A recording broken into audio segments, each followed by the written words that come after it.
आज हमारा जो टॉपिक है इलेक्ट्रिक फील्ड यानी विद्युत क्षेत्र। हिंदी में इसको कहते हैं विद्युत क्षेत्र और इंग्लिश में कहते हैं इलेक्ट्रिक फील्ड। ये नया टॉपिक है। अभी तक हमने कौन कौन से टॉपिक देख चुके हैं।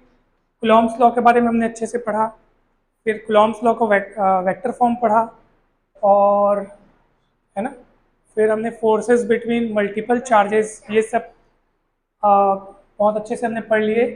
और ये नया टॉपिक है, ध्यान से समझिएगा आप इसको, बहुत इंपॉर्टेंट टॉपिक है क्योंकि इसके आगे आने वाले सारे के सारे टॉपिक्स, उन सब का ये बेस है, बेसिक टॉपिक है एकदम ये, इसलिए आप इसको ध्यान से समझिएगा। ठीक है, तो चलिए स्टार्ट करते हैं। मान लीजिए कि आप मान लीजिए कहीं पर एक चार्ज रखा हुआ है, प्लस क्यू चार्ज। किसी पॉइंट पर क्या रखा हुआ है? प्लस क्यू चार्ज रखा हुआ है। ठीक है, प्लस क्यू चार्ज रखते ही साथ इसके चारों ओर एक फील्ड प्रोड्यूस हो जाएगा, यानी एक क्षेत्र उत्पन्न हो जाएगा। ये ठीक वैसा ही है कि जैसे अभी यहाँ अंधकार है और मैंने एक जैसे दीप जलाया तो उसकी रोशनी चारों तरफ फैल जाती है ना। तो वैसे ही आप ये मान के चलिए कि मेरे यहाँ पे चार्ज रखते ही इसके चारों ओर एक फील्ड प्रोड्यूस हो जाएगा, विद्युत क्षेत्र उत्पन्न हो जाएगा। ठीक है, अब प्रश्न ये उठता है कि सर जो चारों ओर फील्ड प्रोड्यूस होगा वो कितना बड़ा होगा, छोटा होगा, बड़ा होगा? वो डिपेंड करता है इस चार्ज की वैल्यू पर, इस चार्ज के मैग्नीट्यूड पर। ये ठीक वैसा ही है कि जैसे आप छोटी लाइट जलाओगे तो रोशनी कम दूर तक फैलेगी, बड़ी लाइट जलाओगे तो रोशनी ज़्यादा दूर तक फैलेगी। तो वैसे ही इसका क्षेत्र का दायरा भी कम या ज़्यादा होगा, वो डिपेंड करता है ये चार्ज जो है वो कितना कमज़ोर है या कितना मजबूत है, इस चार्ज की वैल्यू पर डिपेंड करता है। ठीक है, अब करना क्या है, मान लीजिए मैं कल्पना करता हूँ कि मान लीजिए ये जो प्लस क्यू चार्ज मैंने यहाँ पे रखा हुआ है, ये इसका दायरा है चारों ओर। ठीक है, ऐसे ही चारों ओर ये इसका दायरा है, यानी इसका इलेक्ट्रिक फील्ड यहाँ तक है। ऐसा नहीं है कि प्लस क्यू चार्ज रख देने से ये बहुत ज़्यादा अनंत दूर तक के इसका क्षेत्र होगा, ऐसा नहीं है। हर एक का अपना अपना इलाका होता है, तो इसका भी एक निश्चित दूरी तक का एक ऐसा इलाका होगा।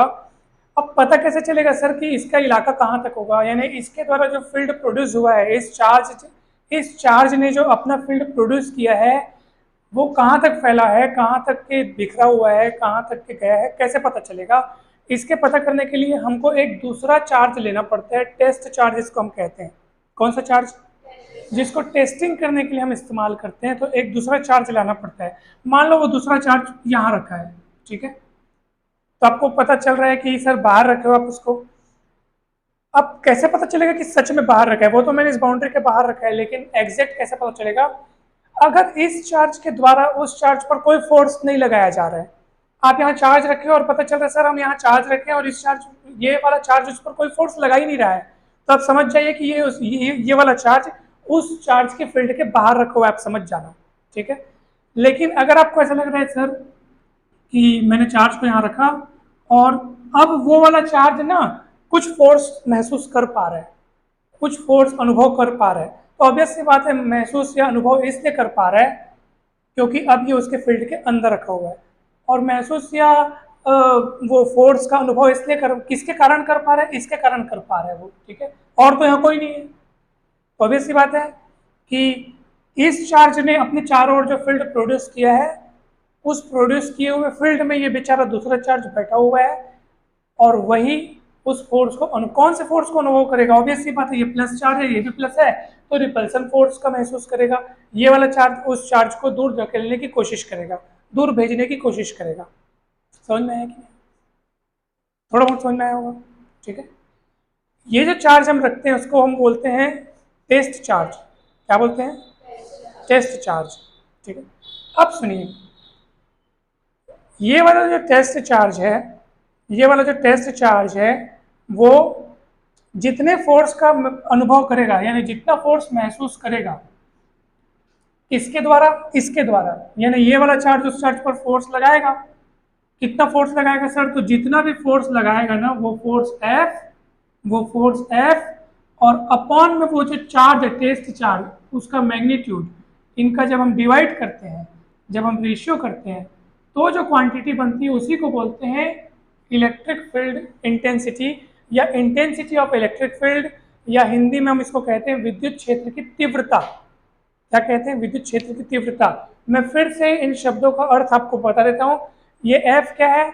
F वो फोर्स है जो ये टेस्ट चार्ज अनुभव कर रहा है या महसूस कर रहा है इसके कारण, यानी ये वाला चार्ज इस पर जो फोर्स लगा रहा है वो F है, और ये अपॉन में क्या दिख रहा है? Q0, ये इस चार्ज का मैग्नीट्यूड है, और ये दोनों का रेशियो है, और दोनों का रेशियो मतलब अनुपात, दोनों का बटा, और उसी बटे को हम लोग क्या बोलते हैं? ई। ई क्या है? विद्युत क्षेत्र की तीव्रता, इंटेंसिटी ऑफ इलेक्ट्रिक फील्ड। समझ में आया कि नहीं? अब सुनिए मेरी बात को कि बुक में जो डेफिनेशन लिखी है मैं उसके अकॉर्डिंग भी आपको एक बार बता देता हूँ। बुक में ये लिखा है, ध्यान से समझिएगा, ध्यान से। पहले बताओ इतना समझ में आया कि नहीं? एफ क्या है बताओ? एफ वो फोर्स है जो ये चार्ज इस पर लगा रहा है। Q0 उस टेस्ट चार्ज को हम लोग बोलते हैं, हिंदी में बोलते हैं परीक्षण आवेश। क्या बोलते हैं? जो परीक्षण यानी टेस्टिंग करने के लिए जो रखा गया है। किस बात की टेस्टिंग, किस बात की जांच पड़ताल करने के लिए? कि इस चार्ज के द्वारा जो पैदा किया हुआ फील्ड है उसकी मजबूती कितनी है, शक्ति कितनी है, तीव्रता कितनी है, इंटेंसिटी कितनी है, इस बात की जांच करने के लिए हम एक चार्ज रखते हैं, इसको टेस्ट चार्ज कहते हैं। तो वो टेस्ट चार्ज, इस चार्ज के कारण जो फोर्स महसूस करेगा वो F, और अपॉन में उस चार्ज का मैग्नीट्यूड Q0 आपको लिखना है। अब देखो, हम इसी बात को एक दूसरे तरीके से भी कहते हैं, आप उसको भी समझिएगा, ठीक है? बुक में जो डेफिनेशन लिखी है वो क्या कहती है? बुक में ये लिखा है कि इलेक्ट्रिक फील्ड के अंदर रखा हुआ कोई यूनिट चार्ज, कौन सा चार्ज?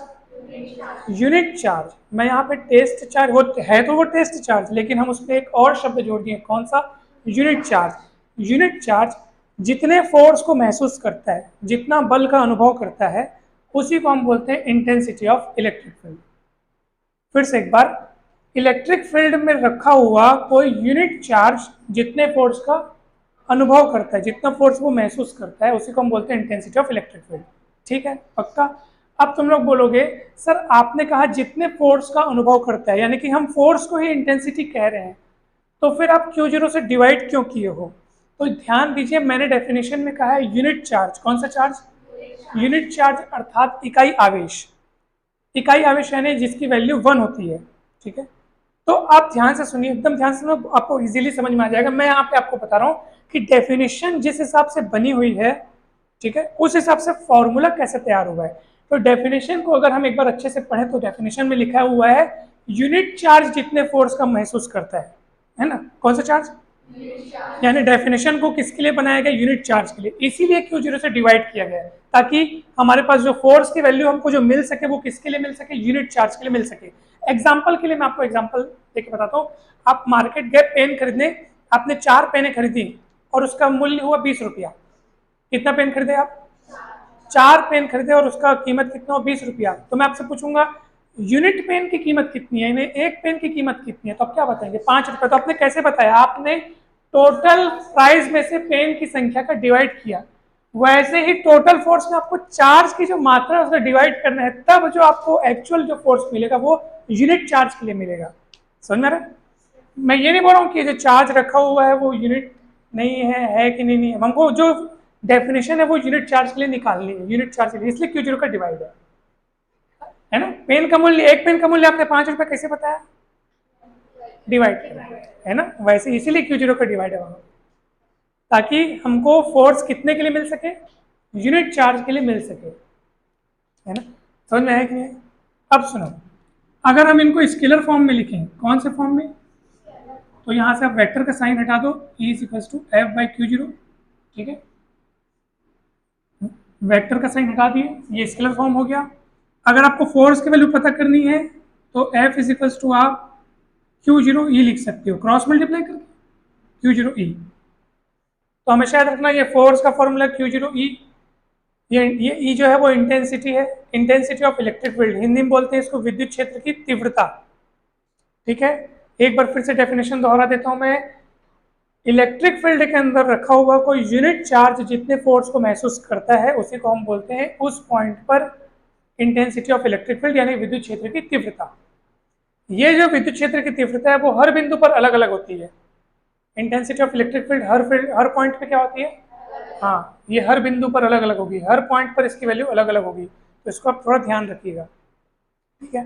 ये तो हमने कौन सा चार्ज रखा है, Q0 चार्ज रखा है, इसलिए फॉर्म जो भी चार्ज रखोगे उतना और इंटेंसिटी का इंटू करोगे तो फोर्स मिलेगा। तो अब कुल मिला के फॉर्मूलों का आप ध्यान रखो, अगर इंटेंसिटी चाहिए तो फोर्स के अपॉन में आपको चार्ज की वैल्यू लिखनी पड़ेगी, और अगर आपको फोर्स चाहिए तो चार्ज इंटू इंटेंसिटी, ठीक है।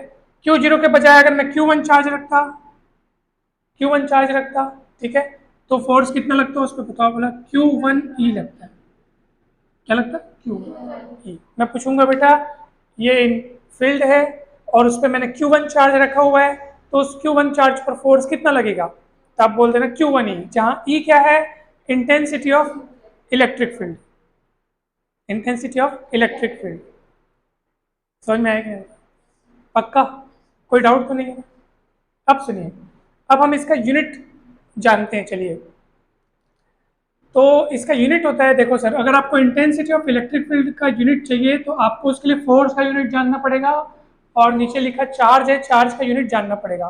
तो फोर्स का यूनिट होता है न्यूटन और चार्ज का यूनिट होता है कूलॉम, इसलिए न्यूटन, सी को ऊपर ले जाओगे तो C-1, तो न्यूटन प्रति कूलॉम या Nc-1 आप इलेक्ट्रिक फील्ड का यूनिट, ऐसा यूनिट लिख सकते हैं। क्लियर है, कोई डाउट है क्या। अब चलो, हम इंटेंसिटी ऑफ इलेक्ट्रिक फील्ड तो समझ लिए, अब हम समझते हैं इस पे खास बात क्या है, ध्यान से समझिएगा, ठीक है, ध्यान से समझिएगा। जैसे मान लो आपने एक दीपक रखा, एक दिया जलाया आपने, ठीक है, और दिया जलाते हैं तो कुछ रोशनी फैल जाती है चारों तरफ। अब जस्ट बगल में एक और दिया जला दिया, ठीक है, तो क्या होगा बताओ मेरे को, उसकी भी रोशनी फैलेगी, बीच में दोनों की रोशनी मिक्स होगी, ओवरलैप होगी। अब आप हम एग्जैक्ट कैसे बता सकते हैं कि इतनी रोशनी में से कितना हिस्सा इसका है, कितना हिस्सा इसका है, समझ बता सकते हैं, मिक्स हो गई। हाँ, इतना तय है कि सर बीच में रोशनी ज्यादा होगी, है ना, क्यों, क्योंकि दोनों मिक्स हो रहे हैं। राइट साइड भले उसका दायरा होगा, इधर भले उसका दायरा होगा, इधर दायरे में भले ये नहीं पहुंचेगा, लेकिन बीच में तो दोनों का हिसाब किताब समझ में आ रहा है। तो हम एग्जैक्ट पता नहीं कर पाएंगे कि किसका कितना योगदान है, किसका कितना हिस्सा ज्यादा है ना, वही काम यहाँ पे भी है। आप दिमाग लगाइए, आप बोले, हम सबसे शुरुआत में आपको क्या समझाया, सबसे शुरुआत की कहानी क्या थी कि जैसे ही मैं यहाँ पे चार्ज रखा, चारों ओर क्या पैदा हो गया, एक फील्ड पैदा हो गया, फील्ड प्रोड्यूस हो गया, है ना। और उस फील्ड में मैंने एक दूसरा चार्ज रखा Q0, जिसका नाम क्या है, टेस्ट चार्ज। किस लिए रखा है, ताकि मैं ये जान सकूं कि ये Q0 चार्ज इसके द्वारा लगाए गए कितने बल को क्या करता है, महसूस करता है, कितने बल का अनुभव करता है, समझ में आ रहा है। लेकिन उस समय हमारे दिमाग में एक बात और आनी चाहिए, आपको पूछना चाहिए था कि सर आपने ये चार्ज रखा तो इसका फील्ड प्रोड्यूस हो गया, ये भी तो एक चार्ज है, ये भी तो एक क्या है। तो जैसे ये चार्ज रखने पर इसका फील्ड प्रोड्यूस हुआ है, वैसे ही जब आपने उसके उसके फील्ड के अंदर आप दूसरा चार्ज रख रहे हैं तो बेचारे का इसका भी तो फील्ड प्रोड्यूस हुआ होगा, नहीं समझ में आया क्या। तो उसका फील्ड और इसका फील्ड अगर ओवरलैप हो जाएगा तो हम एग्जैक्ट कैसे पता करेंगे कि इस पर अगर हम फोर्स मान लो जानना चाहेंगे, मान लो कोई पॉइंट है और मैं जानना चाहूंगा कि उस पॉइंट पर कोई मैं तीसरा चार्ज रख दिया, मान लो Q2 नाम का कोई चार्ज रख दिया, वो कितने फोर्स का अनुभव कर रहा है, तो उस जितने भी फोर्स का अनुभव करेगा उसमें इसका कितना हिस्सेदारी है, इसका कितना योगदान है, इसकी कितनी शक्ति और इसकी कितनी शक्ति, कैसे पता करूँ, कंफ्यूज हो जाएगा ना मामला। बात समझ में नहीं। इसीलिए टेस्ट चार्ज को जितना हो सके छोटा लिया जाता है, उसको बहुत कम वैल्यू का लिया जाता है ताकि उसका खुद का फील्ड न बनने पाए, इसी का बस फील्ड बने। ये बात को हमेशा याद रखना, आप लोग समझ में आ रहा है। कोई पूछेगा आपसे ना टेस्ट चार्ज क्या होता है, तो टेस्ट चार्ज है ना, हमेशा याद रखना उसका मैग्नीट्यूड, उसकी वैल्यू कितनी ली जाती है, बहुत कम, बहुत कम, बहुत छोटी ली जाती है।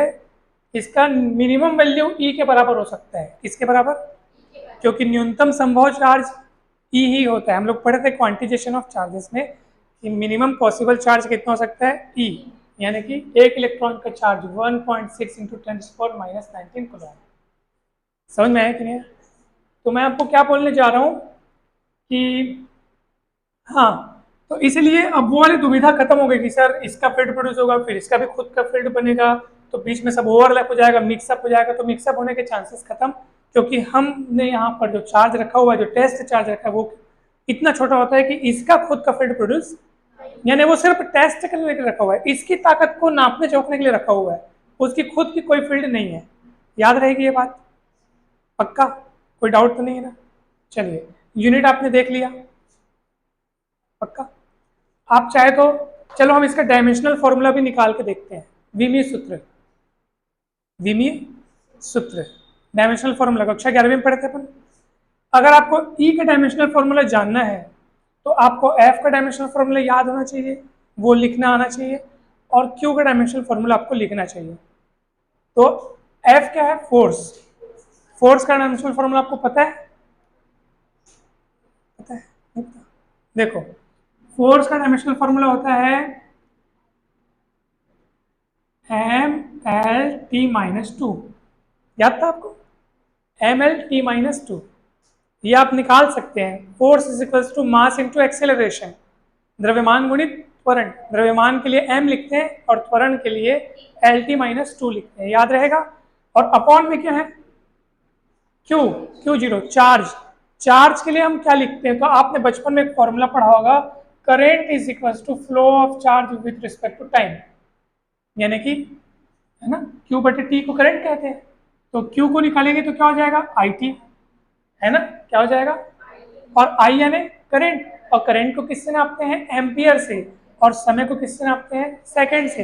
लेकिन यहाँ पे डायमेंशनल फॉर्मूला लिखते टाइम समय के लिए हम लोग T लिखते हैं, कैपिटल T। इसलिए मैं क्या लिखूंगा? ये जो Q दिख रहा है ना, Q के लिए मैं लिखूंगा AT। क्या लिखूंगा? AT क्यों लिखूंगा? A मतलब एम्पियर, एम्पियर जिससे हम करंट को मेजर करते हैं, और T मतलब टाइम। अब यहाँ से आपका बन जाएगा mL_T1 है, ऊपर जाके -1, -2 पहले से, इसलिए -3, और A1 है, ऊपर जाके -1। समझ में आया? इस तरीके से आपने डायमेंशनल फॉर्मूला भी इसका तैयार कर लिया। ये इंटेंसिटी ऑफ इलेक्ट्रिक फील्ड का टॉपिक हुआ समाप्त। और हाँ, Q0 क्या है? Test charge. उसको कितना बड़ा बड़ा लेते हैं कि छोटा लेते हैं उसको? क्यों छोटा लेते हैं? उसका खुद का फील्ड ना बने, इसीलिए अनेक जगहों पर या अनेक किताबों में आपको इंटेंसिटी ऑफ इलेक्ट्रिक फील्ड का जो मैंने फॉर्मूला लिखा है, E is equals to F/Q0, वो अनेक जगहों पे आपको इस रूप में भी देखने को मिल सकता है। F/Q0 तो लिखा ही होता है सर, सामने में लिमिट लग जाती है, Q0 टेंस टू 0, अर्थात लिमिट मतलब सीमा। किस बात की लिमिट है? कि नीचे में, नीचे क्या लिखा है? Q0 tense to 0। Tense to 0 मतलब Q0 इतना छोटा, इतना छोटा, इतना छोटा है, नहीं के बराबर है। टेंस टू 0 मतलब 0 होने जा रहा है वो, लेकिन 0 है नहीं वो, यानी न्यूनतम बहुत कम चार्ज है वो। इसलिए अगर आप कहीं ऐसा देख लो तो आप कंफ्यूज मत होना, वो ऐसा लिखने का मतलब क्या है? लिमिट Q0 टेंस टू 0, इसको जो तीर का निशान लगा ना, उसको बोलते हैं टेंस टू। क्या बोलते हैं? टेंस टू, यानी Q0 0 की ओर प्रवृत्त हो रहा है, बढ़ रहा है। ठीक है, तो ये डेफिनेशन समझ में आई? क्यों लिखे हैं? क्योंकि हम ये बताना चाहते हैं कि टेस्ट चार्ज की वैल्यू बहुत कम होती है। ठीक है, आइए, ये टॉपिक हमारा समाप्त होता है। अब हम ये देखते हैं, एक नया टॉपिक है, आपके बुक में दिया होगा, आप देख सकते हैं, electric field due to a point charge. क्या दिया है? Electric field due to a point charge, वो हमारा नेक्स्ट टॉपिक है। तो मिटो इसको।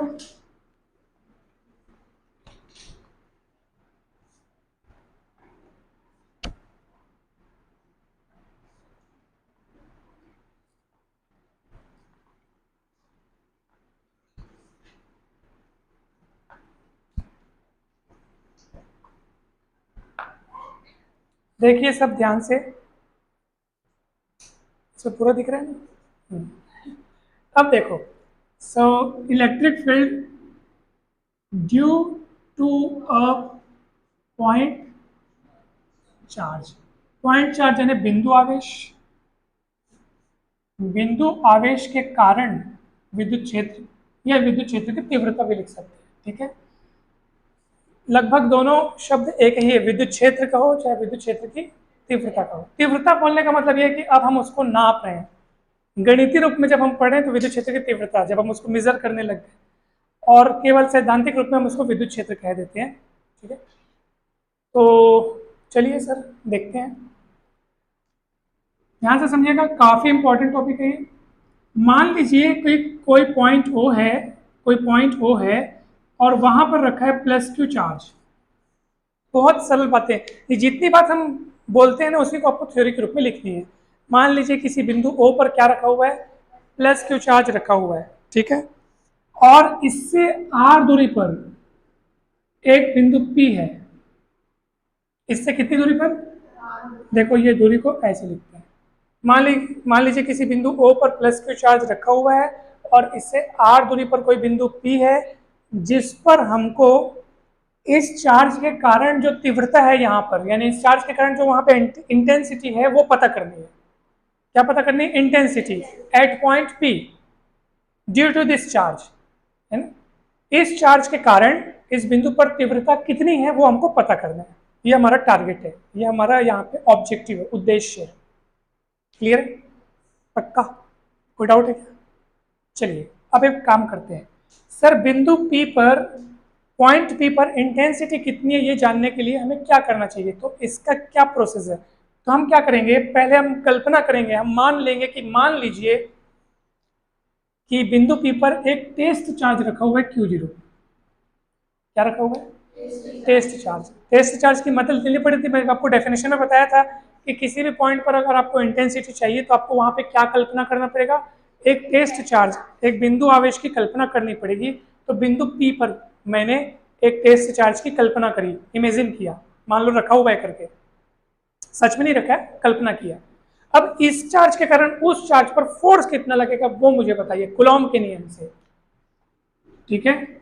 बाय कूलॉम्स लॉ आप लिखेंगे, कूलॉम्स लॉ है ना भाई, force between, force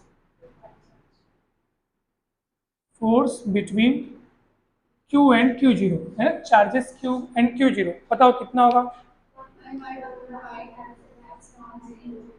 1/4πε0 Q0 upon R square. अगर आपने शुरुआत में ये बात लिख दी है कि दोनों के बीच में कोई मीडियम रखा हुआ है, तो आपको नीचे में एक शब्द के भी लिखना पड़ेगा। के लिख सकते हो या फिर आप एप्सिलॉन आर लिख सकते हो या कैपिटल के लिख सकते हो, और नीचे में बता देना कि के क्या है, उस माध्यम का परावैद्युतांक, यानी dielectric constant of that medium, है ना।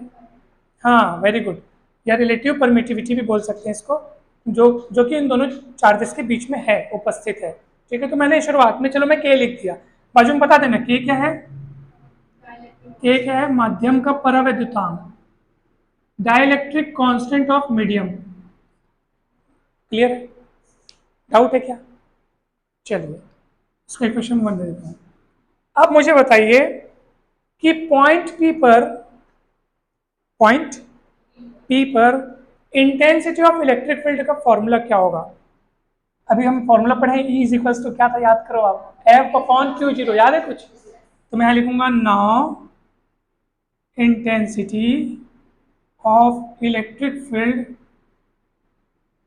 एट पॉइंट P, यानी कि अतः बिंदु P पर विद्युत क्षेत्र की तीव्रता, अतः बिंदु P पर विद्युत क्षेत्र की तीव्रता, उसका सूत्र क्या है sir? E is equals to F/Q0। Clear है? आप अगर वेक्टर फॉर्म में लिख रहे हैं तो आप शुरू से ही वेक्टर फॉर्म में लिखते आइए, या अगर आप स्केलर फॉर्म में लिख रहे हैं तो स्केलर फॉर्म में लिखिए, सबसे सरल, ठीक है। डाउट है क्या? चलिए F का मान हम समीकरण 1 से रख देते हैं, ठीक है। F की वैल्यू को समीकरण 1 से रख दो, इक्वेशन 1 से रखो, तो भला क्या मिलेगा sir? E is equals to, F का मान कितना है सर, ये देखो 1/4πε0 के Q0 अपॉन आर स्क्वायर, ये F का मान हुआ, और ये अपॉन में Q0 और है ना, ये तो Q0 है, ये पूरा का पूरा क्या है? F की वैल्यू है ना, ये पूरा F की वैल्यू और नीचे में Q0। अब बताओ ऊपर नीचे से क्या क्या कट रहा है? Q0 कट रहा है, तो जो बच रहा है वही आपका आंसर है, 1/4πε0 के Q upon R square. Newton प्रति कूलॉम यूनिट सहित लिखना चाहिए, इसलिए लिख दिए। समझ में आया कि नहीं बताओ? कोई डाउट है क्या? पक्का? अब मेरी एक बात सब ध्यान से सुनेंगे, ई की यूनिट हमने लिख ली। अब हम देखेंगे कि ई की डायरेक्शन क्या है, यानी दिशा क्या है। दिशा भी हमको जाननी जरूरी है, बिकॉज ई जो है वो एक वेक्टर क्वांटिटी है, यानी कि सदिश राशि है, और सदिश राशि में दिशा तो होती ही है। तो इसकी दिशा क्या होगी पता है? ई की दिशा वही होती है जो दिशा फोर्स की होती है। कौन से फोर्स की होती है? जो ये वाला चार्ज इस पर लगा रहा है। अब मुझे दिमाग लगा के बताओ, ये भी आखिर प्लस चार्ज है, ये भी प्लस चार्ज है, तो ये वाला चार्ज उस चार्ज पर कौन सा फोर्स लगाएगा? रिपल्शन फोर्स लगाएगा, प्रतिकर्षण फोर्स लगाएगा। प्रतिकर्षण फोर्स कैसे लगाता है? जब उसको दूर ढकेलेगा। दूर ढकेलने का मतलब इसकी दिशा होगी ओ से पी की तरफ। किस तरफ? ओ से पी की तरफ दूर भेजेगा। तो यही इंटेंसिटी की डायरेक्शन होती है, यही एफ की भी डायरेक्शन है। समझ में? ओ से पी की तरफ इंटेंसिटी की डायरेक्शन, फोर्स की भी डायरेक्शन, दोनों की डायरेक्शन सेम होती है। याद रखना इस बात को। क्लियर है? पक्का? कोई डाउट? टॉपिक समाप्त हो चुका है। बस आपको एक बात लास्ट में और लिखनी है कि मान लीजिए दोनों चार्जेस के बीच में यहाँ पे अगर, यानी इस पूरे सिस्टम में अगर मीडियम वायु या निर्वात यानी एयर या वैक्यूम के अलावा कोई दूसरा मीडियम है, तो हम लोग के लिखते आ रहे हैं। देखो के लिखे ना, क्यों लिखे? क्योंकि हम ये मान के चल रहे हैं कि वहां कोई मीडियम रखा हुआ है, इसलिए उसका डाइलेक्ट्रिक कांस्टेंट हमने नीचे लिखा हुआ है। लेकिन अगर मीडियम के बजाय अगर कोई सिर्फ वायु या निर्वात हो तो, है ना, यदि दोनों आवेशों के बीच क्या हो, वायु या निर्वात यानी एयर या वैक्यूम हो तो आप लिख सकते हैं वायु या निर्वात के लिए हम क्या लिखते हैं, एयर या वैक्यूम के लिए हम लोग क्या लिखते हैं, k = 1 लिखते हैं। तो k = 1 वहां पुट करेंगे, तब आपको E = कितना मिलेगा? 1/4πε0 Q/r² न्यूटन प्रति कूलम, न्यूटन पर कूलम। समझ में आएगी? और दिशा आपको समझ में आई? अगर मुझे दिमाग लगाइए थोड़ा सा, अगर होगा तो, अगर यहाँ पे पॉइंट पी पे जो Q0 चार्ज रखा हुआ है, अगर वो माइनस लेते तो क्या होता? अट्रैक्ट करता। इसका मतलब अब दिशा कौन सी हो जाती? ओ से पी की तरफ नहीं, बल्कि पी से ओ की तरफ। हमेशा याद रखना, दिशाओं का खेल बहुत जरूरी है, दिशा हमको हमेशा याद रखनी पड़ेगी। तो पी से ओ की तरफ हमेशा याद रखना, और हमेशा ये मानना कि जो चार्ज रखा हुआ है जिसके कारण हमको इंटेंसिटी जाननी है वही मजबूत चार्ज है। टेस्ट चार्ज तो बेचारा बहुत छोटा होता है ना, इससे जो भी प्रभुत्व होगा, जो भी फील्ड बनेगा वो इसी का बनेगा। डायरेक्शन या तो इससे दूर होगी या तो इसकी ओर होगी, है ना। ऐसे मत सोचना कि सर हम लोग माइनस करेंगे ना तो यही इसको क्यों नहीं खींच देता, है ना। ऐसा नहीं सोचना है। ये इसको सोर्स चार्ज बोलते हैं। कौन सा चार्ज? जो मेन चार्ज है ना, जिसके कारण आप इंटेंसिटी जानना चाह रहे हैं, वो सोर्स चार्ज। और उस सोर्स चार्ज के कारण इंटेंसिटी जानने के लिए जिस चार्ज की मदद लेनी पड़ रही है ना, उसको वो टेस्ट चार्ज। समझ में आ रहा है कि नहीं आ रहा? वो क्या है? Test charge. तो हम लोग इसको मेन रखते हैं, फिर ये देखते हैं कि इंटेंसिटी की डायरेक्शन क्या है, तो वो उसको खींचेगा, है ना। ऐसा नहीं है कि ये इसको नहीं खींचेगा, वो भी खींचेगा, मगर ये जिस फोर्स से इसको खींचेगा ना वो बहुत कम होगा। क्यों ऐसा? बिकॉज हाँ, इसकी जो शक्ति है कम है थोड़ी, ठीक है। इसी को मेन मानते हैं, और ये टॉपिक यहाँ पे समाप्त होता है। कैसे लगा? अच्छा लगा? हमने इंटेंसिटी ऑफ इलेक्ट्रिक फील्ड देखा, और electric field due to a point charge ये भी देखा। ये काफ़ी अच्छा क्वेश्चन है, पूछा जाता है एग्जाम में, आता है। ये टॉपिक आपका समाप्त होता है। अब चलिए नेक्स्ट क्वेश्चन में चलते हैं, ठीक है।